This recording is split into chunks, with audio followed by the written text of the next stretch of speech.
Mark Zuckerberg's coming clean on Joe and Kamala's censorship regime. The Meta CEO revealing in a damning letter to Congress on how he caved to White House demands to censor the free speech of millions of Americans. Zuckerberg explaining how back in 2021, Facebook folded, giving into pressure from the Biden-Harris administration to take down COVID-19 content during the pandemic, including posts with humor and satire. And the White House got angry, expressing significant frustration when the company didn't meet their demands. Zuckerberg now feeling shame about his role in the censorship, saying this: "I believe the government pressure was wrong, and I regret that we were not more outspoken about it." Mark also cops to election interference, censoring the bombshell New York Post Hunter Biden laptop story by demoting it. Just last month, Zuckerberg was telling Joe Rogan about the pressure the feds put on his company. Listen. The FBI, I think, basically came to us, some folks on our team, and was like, hey, just so you know, like, you should be on high alert. We thought that there was a lot of Russian propaganda in the 2016 election. We just kind of thought, hey, look, if the FBI, which I still view as a legitimate institution in this country, it's like very professional law enforcement, if they come to us and tell us that we need to be on guard about something, then I want to take that seriously. Makes sense. That you saying it makes sense what he just said, or that makes sense about, the fear of the FBI? Which part makes sense? I mean, why he responded and acted initially the way he did. Yeah, I get it. I get it. And at that time, when I saw the interview back then, I thought he was, they were forcing him, and they kind of to a degree did, but he still could have said no and ran his platform the way he wanted to. That's the difference between capitalist and communist. Was that around the same time?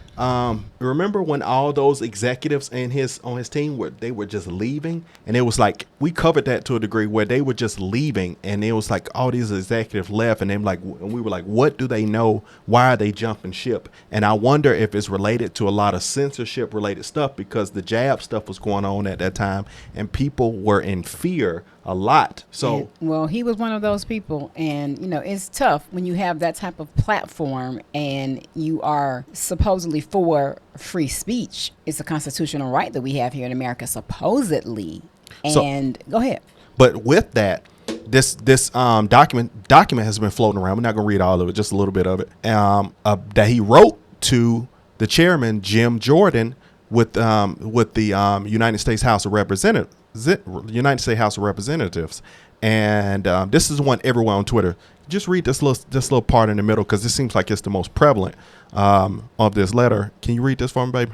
Right here, where it says, in 2021, senior officials from the Biden administration, including the White House, repeatedly pressured our teams for months to censor certain, 19 content, including humor and satire, and expressed a lot of frustration with our teams when we didn't agree. Ultimately, it was our decision whether or not to take content down, and we own our decisions, including, the jab related changes we made to our enforcement in the wake of this pressure.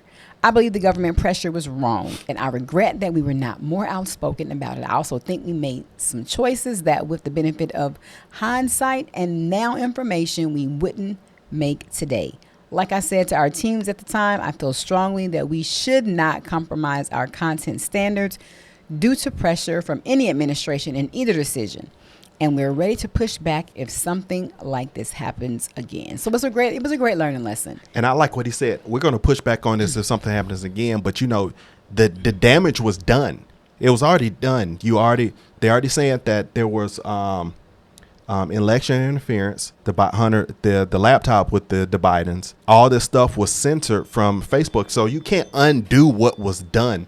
But I mean, yes, a lot of content creators were penalized heavily. And there's a lot of them on this platform that are no longer here because of that. Yeah. So y'all should that was it.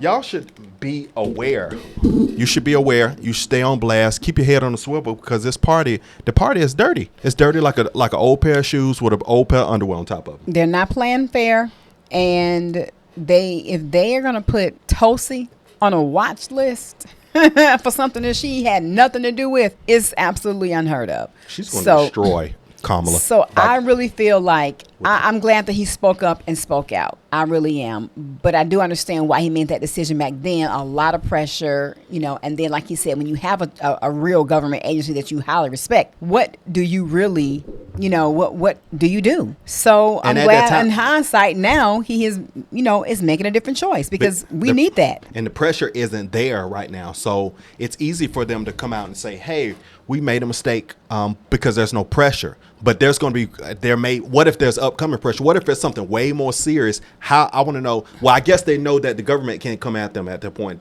to say, hey, censor this because it's over now. I feel like, and now he's seen the way that this election has taken place, the situation with Trump, assassination attempt and all the things that have happened over these past, couple of years and all these things that's been going on with Trump's matter of months. He's been able to see clearly that if he had this current information now, he would have made a different decision then. But at least he can move forward and make better choices and decisions. And content creators now don't have to worry about, the censorship about free speech, I guess. Hopefully, so they'll stick with it. This is a certain lesson, when you have a level of power, the government wants to be involved at times. And imagine how many government interference on people that have power that had happened in history. And I will say, how much interference has come in. Too, on these social media platforms, there's still guidelines and regulations. It's not just wide open now that he's made this, announcement or these things are getting out. It's still a level of respect and, a level of how you treat people, community guidelines across the board on all these platforms. You have to still abide by their community guidelines. And when it comes to your political views, putting up views about things that's going on in our world, other across the world, we should be, be able to do that more freely with, I would say, with respect and with integrity, whether they agree or whether, it's agreed upon or not. I'm going to say as far as trust, listen to your family, listen to what God is telling you, because people can be compromised, and y'all see that from this whole Facebook thing. Okay, 2020. Yeah, you got any more, baby? No, that's it.